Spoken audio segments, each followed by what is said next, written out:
Have you ever wondered why does these issues called mental health are often being the talk by everyone these days rather than back in the day when we were little? We all know one thing for sure. It's not rare to see Gen Zs who are being vocal about their mental health, and we always read about this everywhere. Okay, so let's see the root of the problem here. We might see the root is right under our nose all this time: social media. A study shown that about 70% teenagers are suffering from depression, anxiety. Some might be affected by several factors, but mainly social media took the most part of it. Well, we know that people nowadays often use social media, not only Gen Zs, but also people from other generations.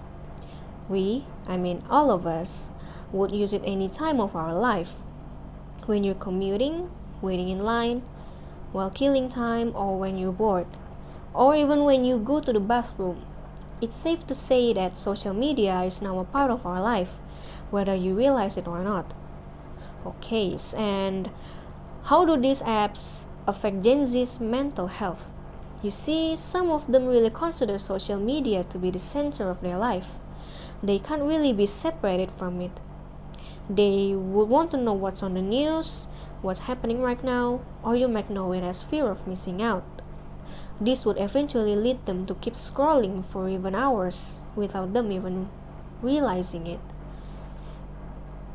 And what about those who didn't use social media for that? There are people who often took selfies and post them online.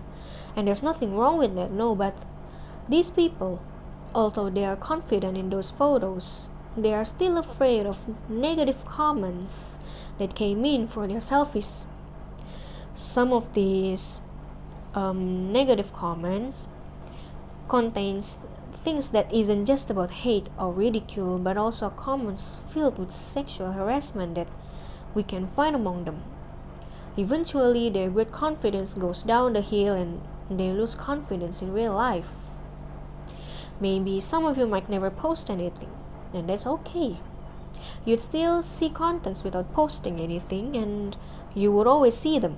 Negative or positive contents, you see them all. And these negative contents would affect your mental health little by little. These contents have quite huge variety. Like in today's news, you could find posts about perhaps assaults, murders, climate crisis, pandemic, war, political conflicts, racism, and such. These would lead them to have pessimistic views of the future. And what if you often post something? Ever heard of cyberbullying? Cyberbullying would happen to someone who doesn't align well with what society wants. They loud enough and the whole app user would retaliate them as twice as loud. Not long after, they would get viral. And some outcomes you already know. They deleted their post or their account. Besides what we can see in social media on a daily basis, have you ever heard of social media influencers? You might know them for their unique contents like perhaps pranks, reviews, or anything else. They are prone to cyberbullying as well, besides gaining fans or followers. But as I said before, not everything in social media is a positive content. You might have seen food vloggers gaining views and subscribers by reviewing local stalls, restaurants, and such. You can see this review could greatly affect one's business, and you might wonder how this has anything to do with mental health. So, imagine you have a restaurant or business in the food industry. A random food vlogger pops out of nowhere and starts recording themselves eating and reviewing your food. They leave bad comments of their experience just because. What would happen next is that no one will come to your place again after that. Well, you're lucky enough if someone on the internet points out the vlogger's mistakes. That would bring forth app users' anger, and hate comments would be the top trend of the app. People will wish them something bad, and this would not only happen to just food vloggers, but to those influencers who society sees as a negative or toxic person. Some cultures play it hard for them though, like they would enact the cancel culture, in which to perhaps exile the person from a community.